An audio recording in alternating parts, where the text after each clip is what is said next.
welterweight division matchup.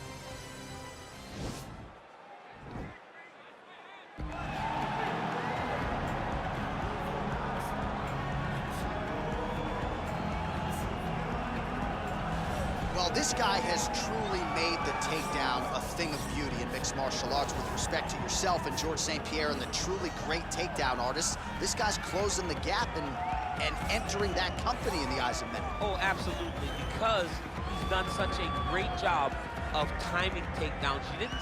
I haven't seen anyone so good at slipping a jab into a takedown since George St. Pierre. Right. He does a phenomenal job of getting from step one to step two before his opponent even realizes now he's in on my leg.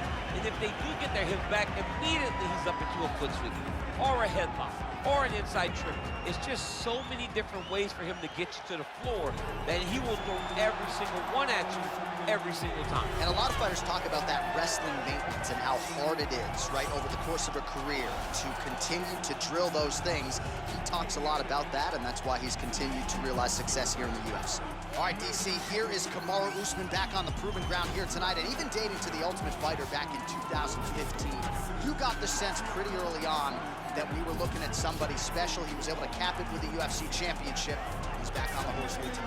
He has this undying belief in himself. He believes that hard work, all the results will show, and they have for Kamaru Usman. From the pace and pressure that he put on Dos Anjos to the pace and pressure he put on Woodley, he shows now, and in those fights, why he's one of the best fighters in the welterweight division. And he's really coming into his own when it comes to his striking. Certainly he's had a lot of standard influences in his ear. Henry Hooft, of course, Greg Jones on the wrestling side. Kamaru Usman, as he put it way back in the day, is a real problem. Ladies and gentlemen, this fight is 3 rounds in the UFC welterweight division. Introducing first, fighting out of the blue corner. This man is a mixed martial artist, holding a professional record of 12 wins, no losses. He stands 6 feet 2 inches tall, weighing in at 170 pounds. Fighting out of Stockholm, Sweden, Khamzat Chimaev. And now introducing his opponent, fighting out of the red corner. This man is a wrestler, holding a professional record of 20 wins, 3 losses. He stands 6 feet tall, weighing in at 170 pounds. Fighting out of Boca Raton, Florida, Kamaru, the Nigerian Nightmare, Usman.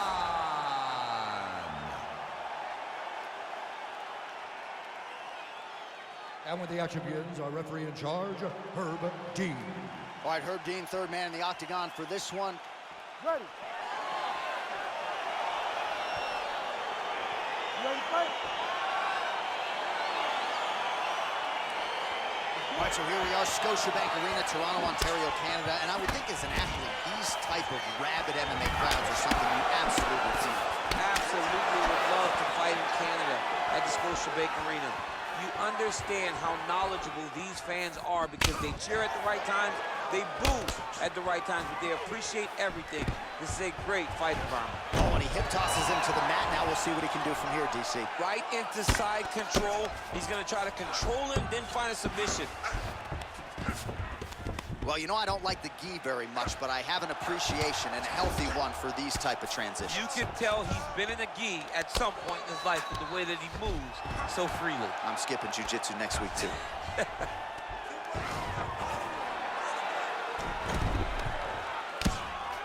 Crazy accuracy and efficiency with these ground and pound strikes here, and if you're the opponent, you got to intelligently defend, or the referee's going to stop the fight. You got to defend. But you can see him now starting to gain posture, and the intensity at which he's throwing these ground strikes is starting to improve. It's starting to elevate because he knows that he can get the finish. Bottom fighter trying to control posture, unable to do so. And now he's in a lot of danger. He's got to grab that head or he's going to get blasted. All right, so you got to be careful playing on the ground with this guy. You don't want to mess around for too long. Well, there are few things more fun to watch in mixed martial arts than these type of transitions and scrambles on the ground. High-level grappling can really be entertaining. I love watching this guy move on the ground another night. Now he has a headlock trying to pin his opponent's back down flat onto the mat. Look from the transition to an arm triangle to try to chase the finish. needs to push the arm to the side, get his head against the mat. Now watch, as he goes to the finish, watch his chest go to the mat. Oh, he might have got him with a choke.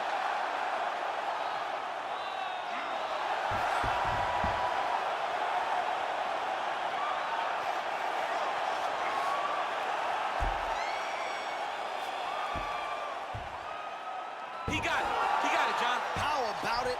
Gets the win by submission. Beautifully executed there on the ground.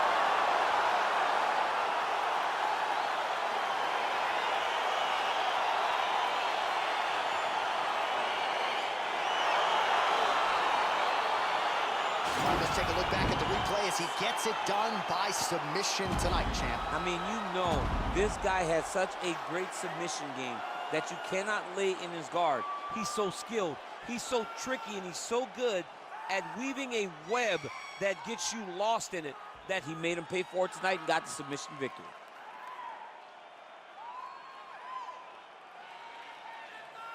So there he is, your winner by submission, and that's exactly how you put the rest of this division on notice. Looks like this guy could be a factor moving forward in this division. Ladies and gentlemen, referee Herb Dean has called a stop to this contest at 2 minutes, 8 seconds of the very first round. For the winner by submission, Khamzat Chimaev. Well, the celebration is on in his corner, and hard to blame these guys, sort of waiting to exhale, get a huge win tonight, and not just the win, but they get it by submission. They knew what they had in front of them. They knew how